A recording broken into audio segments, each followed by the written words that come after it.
I am Ferdinand Marcos, and I am the President of the Republic of the Philippines. I stand today on behalf of 110 million Filipinos.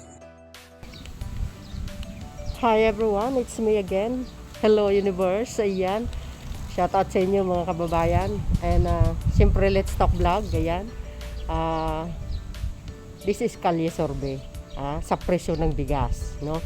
Nandito ko sa auditorium, kung nakikita nyo sa likuran ko, ang daming mga yung mga tarpaulin ng mga kandidato.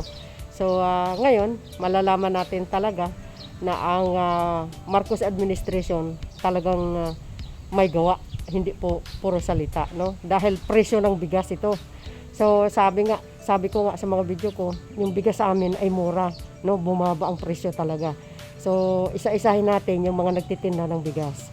So sa yung guys watch this video till the end, kaya titingnan natin, okay?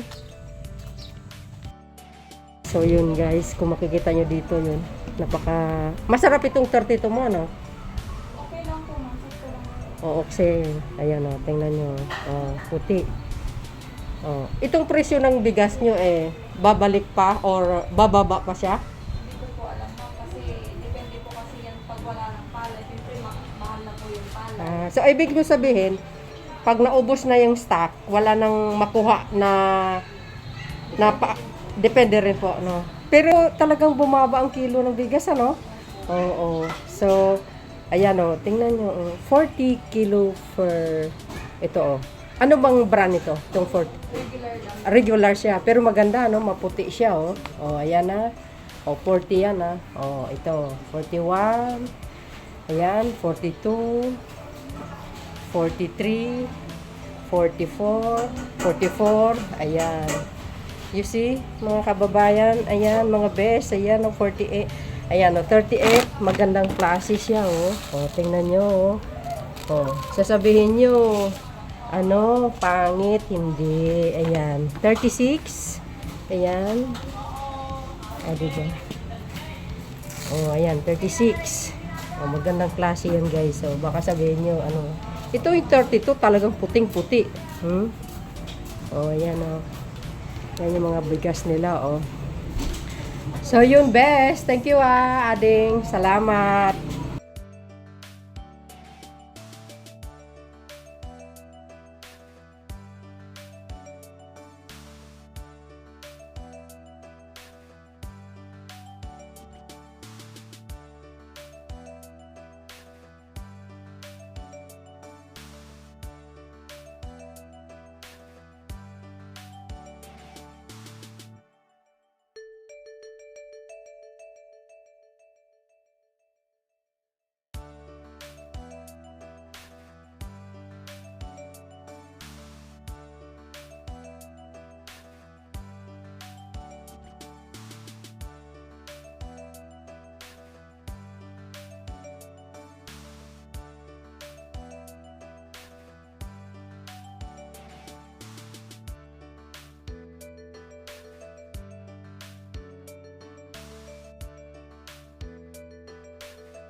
Ayan, hi!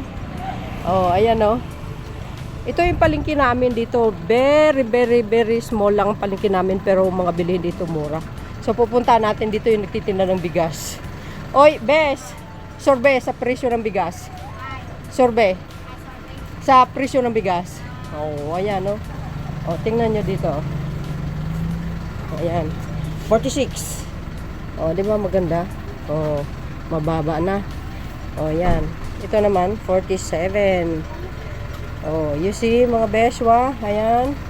May 50 rito. Pinaka maganda sa lahat. Ayan.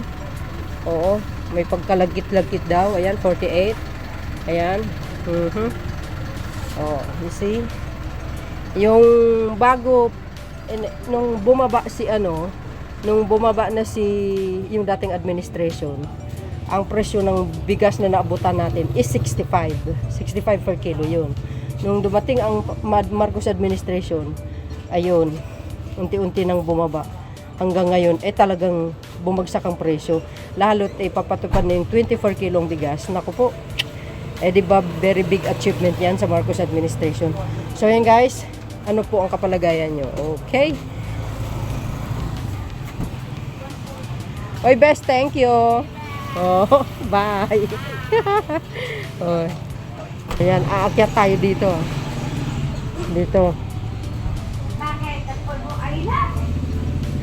Ayan, aakyat tayo dito. Ayan, okay. Ayan. Dito tayo guys. Tingnan nyo dito. Hello ate. Sasorbe lang ako ng presyo ng bigas, ate, pwede? Ayan o. Ayan o. Dito, so far so good. Maganda yung yung 44 oh. As in, 43. Ayan. Oh. Ayan, 42 pa. Oh. Ayan, 48. Oh, ayan. You see? Ayan, 45. Ayan, si ate. So yung presyo ng bigas nyo ate, ano yan? Bababa pa? Bababa pa talaga? Ay, ganun ba? Bakit ate bababa pa ang presyo ng bigas? Anong dahilan? Pag mababa ang palay, Oo. bababa din yung presyo ng bigas. Ay, ganun. So ibig sabihin, pag maraming stock, maraming supply ng bigas, bababa talaga ang presyo. Hindi naman. Hindi naman. Basta kung mababa ang presyo ng palay, Bababa nyo din. ang presyo niya. Ah, okay. Kahit na maraming bigas, Mataas ang presyo. ganun din. Useless lang din. Oh, so ibig sabihin, pag mababa yung kuha nyo ng palay, mababa ang presyo sa merkado. Bababa din namin ang presyo. Ah, ibababa talaga ang ang presyo nyo. Ah, okay. Makabili. Ah, okay. Ano palagay nyo ate, bakit, ano po ang sa isip nyo ngayon na bumaba ang kilo ng bigas? Masaya o malungkot? Ay, masaya. Kasi yung ibang namimili, gusto nila yung mura. Oo, yes, siyempre naman. Yung iba naman, kahit na mahal, basta masarap.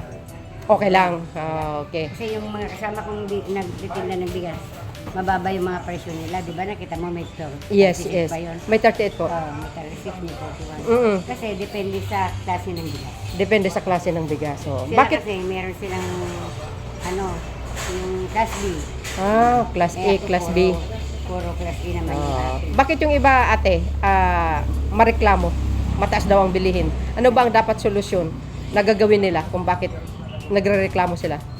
Inayon ko lang. Gusto nila mababa.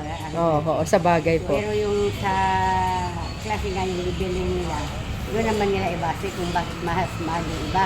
Kasi saka meron mura. Ah, okay. Ganun pala Kaya yun. yung murang bigas, Mm-mm. yung 36, class B yun. Class B yun. Oh, pero maganda siya, no? Maputi pa din. Tapos din Ganun. Sa bagay, oh.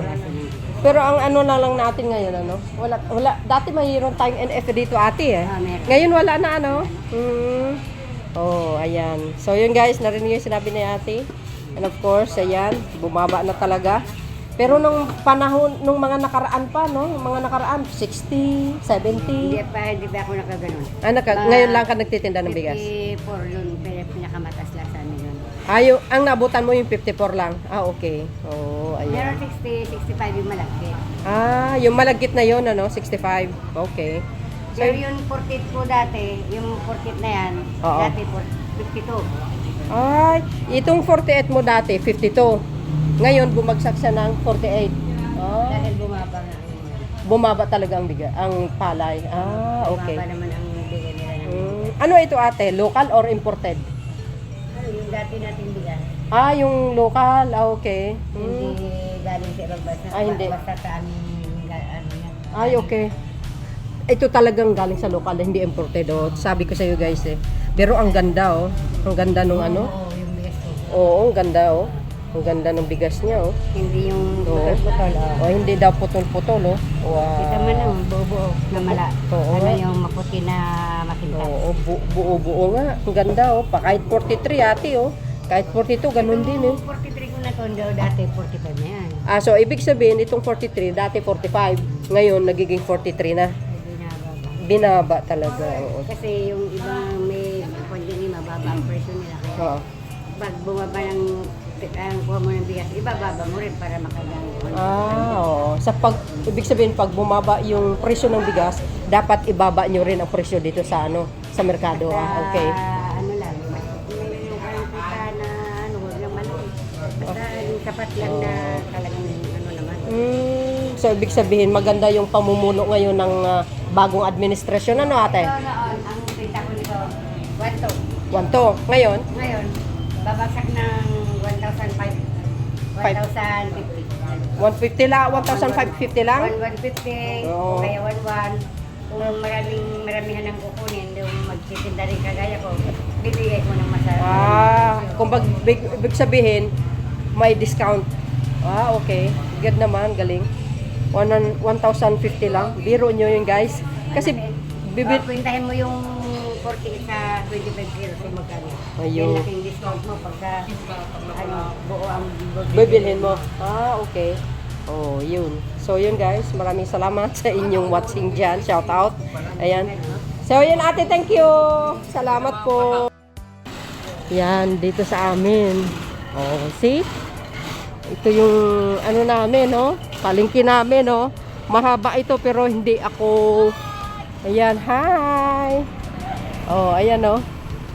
Ito yung palengke namin dito. Very, very, very small lang ang palengke namin pero mga bilhin dito mura. So, pupunta natin dito yung nagtitinda ng bigas. Oy, Bes! Sorbe sa presyo ng bigas. Sorbe. Sa presyo ng bigas. Oh, ayan, no? Oh, tingnan nyo dito. Ayan. 46. Oh, di ba maganda? Oh, mababa na. Oh, ayan. Ito naman, 47. Oh, you see, mga beswa. Ayan. May 50 rito. Pinaka maganda sa lahat. Ayan. Oo. May pagkalagkit-lagkit daw. Ayan, 48. Ayan. Oh, you see? Yung bago, nung bumaba na si yung dating administration, ang presyo ng bigas na naabutan natin is 65 per kilo yun. Nung dumating ang Marcos administration, ayun, unti-unti nang bumaba hanggang ngayon talagang bumagsak ang presyo, lalo't ipapatupad na yung 24 kilong bigas. Naku po, di ba very big achievement yan sa Marcos administration. So yan guys, ano po ang kapalagayan nyo? Okay. Oy, best, thank you. Oh, bye. Oh. Tingnan nyo guys yung mga namin dito. Ayan, oh.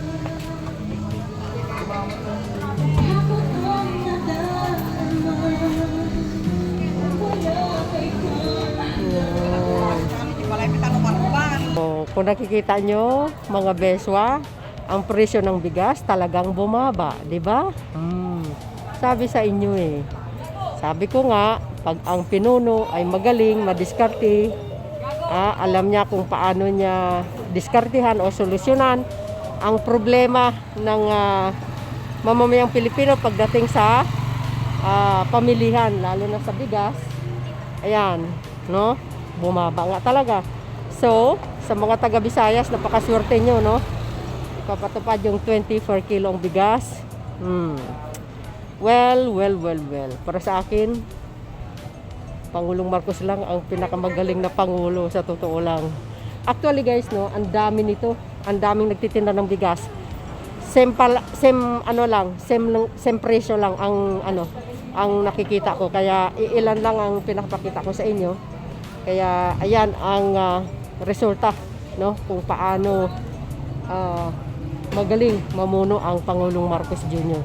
So yun guys, maraming salamat sa inyong watching. See you again on my next upload video. Bye and babush. God bless Philippines. Kasama ko yung aso ko nagsusorbe ng presyo ng bigas.